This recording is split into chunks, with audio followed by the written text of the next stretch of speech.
Hello, and welcome to another edition of the Solid Rock, Minnesota podcast. It's a place to swing by for a brief moment for some stories and news and things to ponder. It's a place to take a small pause from your busy life. So grab yourself a cup of coffee or a mug of tea or a pop, as we like to call it here in the North Country, and kick back for a moment. Take a breather.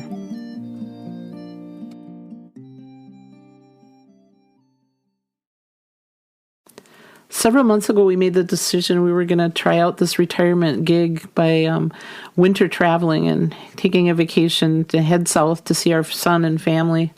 So basically, I've been watching the calendar as the days are getting closer to leaving.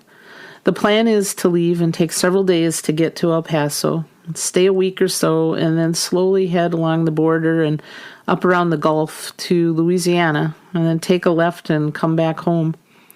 And hope by then that the time we are heading home, spring will be close enough to coming to Minnesota. At least maybe only another 60 or 90 days of winter when we get back. We've never done a winter vacation before, so the prepping has been a little bit different with packing and readying the cow, or the camper on wheels as we call it. Everything was hauled out and the lines were all winterized last October before the cold weather set in. Stuff was put in to keep any mice from taking up residence in the cow, and it was parked along the driveway in order to get to it and dig it out when it was time to hitch it up and take off in the winter. It's somewhat buried in the snow right now, and it will take a little digging to get at it and out on the driveway.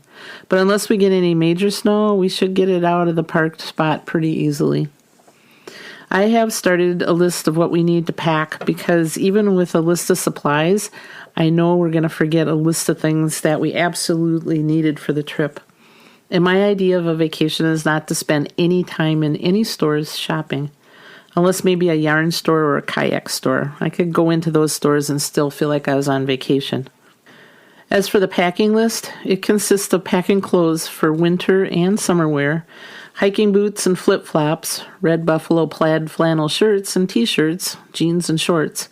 Since we'll be in weather with a 60 to 80 degree range difference, we have to pack for all seasons.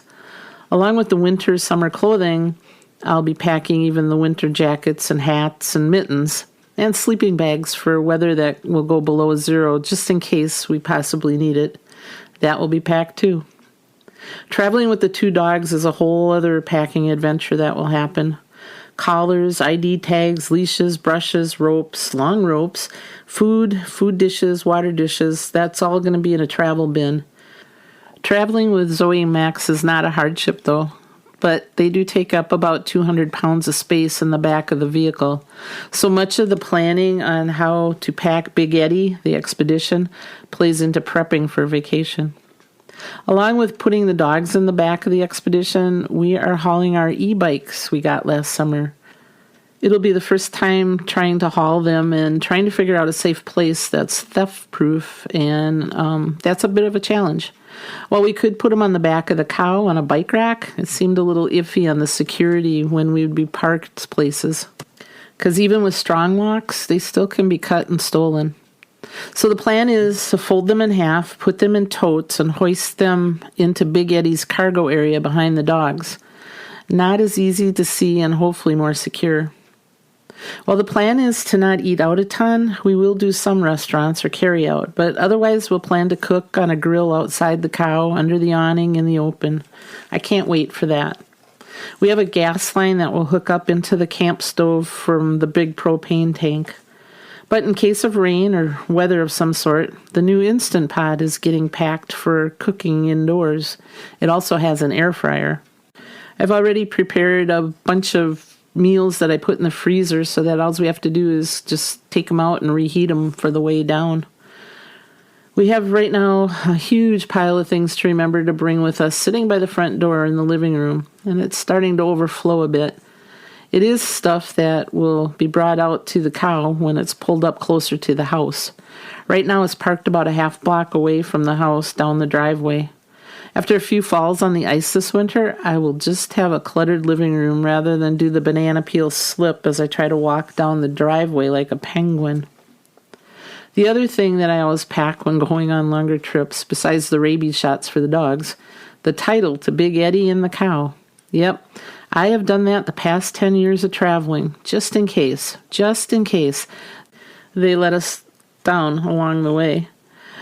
I always have the vision of being stuck in some godforsaken town with a blown-out engine or a broken trailer axle or something unfixable. I guess the titles in hand give me some comfort knowing we could trade in a vehicle and keep going. So for me, it's just probably an unnecessary thing to do, but it brings me a bit of comfort knowing we may not have to be stranded as our vehicles are older that we drive. The weather continues to be cold here in the north, so the thought of making the lists and starting to pack to head south for a few weeks is ever so exciting and a little bit overwhelming. I'm just hoping we can not be so overpacked that we're cramped and constantly having to rearrange stuff so we fit in the camper or the vehicle, all the while watching the 2 dogs sprawled out in their areas resting in total warmth and comfort. But right now, I'm just counting the days and climbing over the pile of stuff near the front door. Can't wait until we're headed down the dirt road to the highway and pointing south. You've been listening to the podcast, The Solid Rock, Minnesota. We're honored and happy you've taken the time from your busy day to give us a listen. If you've enjoyed spending just a few minutes with us, please tell your family and friends to stop by and check us out. Feel free to leave a comment here and subscribe to the Solid Rock, Minnesota podcast. You can also stop by and pick up a free bumper sticker. Just visit our website at www.solidrockminnesota.com. Until next time, may you be surrounded with life, laughter, family, and friends, people who truly know you. Many blessings.